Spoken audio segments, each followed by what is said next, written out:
Bienvenue sur Pourquoi pas moi. Je suis Charlotte Desrosiers, la fondatrice de Pourquoi pas moi. Pourquoi pas moi, c'est un podcast avec des témoignages sans coupe, des véritables coulisses de ceux qui ont osé écouter leur petite voix et qui ne le regrettent pas. C'est un bilan de compétences, nouvelle génération, trouver ma mission de vie et écouter ma petite voix, finançable à 100% avec votre CPF. C'est un livre. Et si je changeais de métier, redonner du sens à son travail. C'est le TEDx, je n'ai plus peur du dimanche soir. Et c'est une newsletter hebdomadaire. Pourquoi pas moi? L'invitation à écouter ta petite voix. C'est quoi pour toi un échec? Moi, je crois pas aux échecs parce que tout est expérience en fait.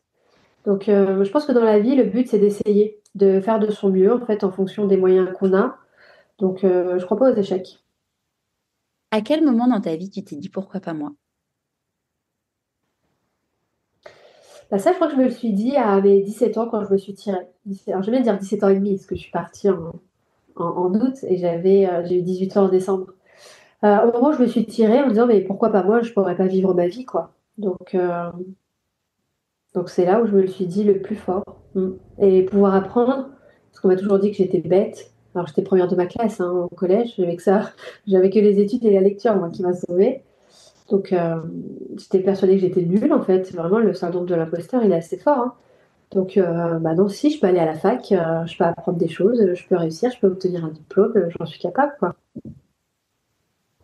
Qu'est-ce que tu penses que la petite fille dirait si elle te voyait aujourd'hui? Elle a le petit toi de 6 ans. Euh, je pense qu'elle me félicite, qu'elle nous féliciterait en disant bravo, t'as réussi. Et pas facile cette question. Euh, ouais, bravo, t'as réussi et continue sur cette voie. Maintenant, on est tranquille, quoi. On est en sécurité. Le mot sécurité est important pour moi. Et toi, qu'est-ce que tu aurais envie de lui dire à cette petite Isabelle de 6 ans? Tu vas réussir à partir, tu vas réussir à être libre. Par contre, mets pas trop de pierres sur le mur que tu es en train de construire, parce que tu vas galérer à les enlever après. On dit que dans la vie, quand on fait des choix, il y a des renoncements. C'est quoi pour toi les renoncements? Ah, moi, j'y crois pas à ça, pareil. Je trouve que c'est très fataliste, en fait. Je supporte pas cette expression, choisir, c'est renoncer. Je trouve ça tellement triste. Parce que qu'est-ce qui fait que tu peux. Alors, évidemment, tout est à nuancer. Et très souvent, en fait, c'est dans notre tête qu'on croit qu'on peut pas revenir en arrière pour changer. Donc, moi, j'ai pas l'impression que quand je fais des choix, je renonce à des trucs. C'est fataliste, c'est triste, en fait. Ça fait peur. Tu as l'impression que ce choix-là, ça va déterminer tout le reste de ta vie. Alors qu'en vrai, tu as le droit de faire machine arrière et de faire un autre choix. Il n'y a rien qui t'en empêche. Bon, sauf si tu t'enlèves un œil, le remettre, ça va être compliqué. C'est pour ça que je dis que c'est hyper important de nuancer. Mais voilà, c'est non. Tu regardes un tatouage, tu peux t'enlever les tatouages, donc tu peux toujours revenir en arrière. Hmm. C'est quoi la plus grande difficulté que tu as eu à traverser dans ta vie?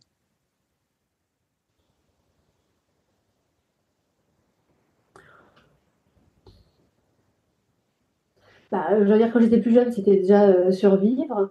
Aujourd'hui, ma plus grande difficulté, c'est de créer des relations profondes avec les autres. Euh, donc, sans grande surprise, je me suis construite sur un stress post-traumatique qui a développé une anxiété sociale assez forte. Euh, j'ai fait des tests, le psychiatre il parle bien d'anxiété sociale sévère. Ok, super. Et moi, les relations, ça me demande un effort parce que j'ai construit un mur autour de moi. Donc, et j'ai peu de ressources sociales. Donc, c'est tous les jours, tu vois, c'est tout bête, mais j'ai un iPad où que je me sers des choses à faire.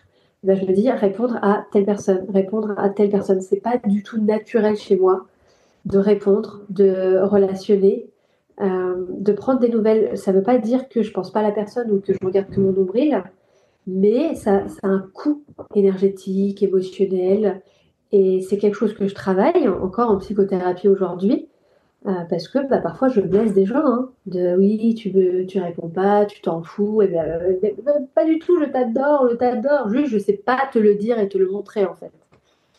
Donc j'apprends, c'est difficulté. Et d'ailleurs, ma meilleure amie, c'est une des rares personnes à qui je parle tous les jours. parce que ça ne me demande pas d'effort. Mais quand je lui avais dit cette phrase-là, de non, mais ça me coûte, ça me demande à elle. En fait, j'adore parce que c'est tout l'inverse. Moi, je suis tout le temps seule, elle n'est jamais seule. Jamais. Elle est toujours avec quelqu'un. Pas moi, en fait. Et je lui dis, mais moi, ça me coûte. Elle m'a dit, mais c'est incroyable, c'est la première fois que j'entends ça, en fait. Parce que là, on a vraiment deux choses différentes, quoi. Tu l'auras compris, c'est un court extrait du témoignage de mon invité. Pour écouter l'épisode en entier, c'est l'épisode suivant. Et pour continuer à suivre les aventures de mon invité et plus de conseils pour écouter ta petite voix, inscris-toi à la newsletter et suis Pourquoi pas moi sur Instagram. Tu as tous les liens dans les notes de l'épisode.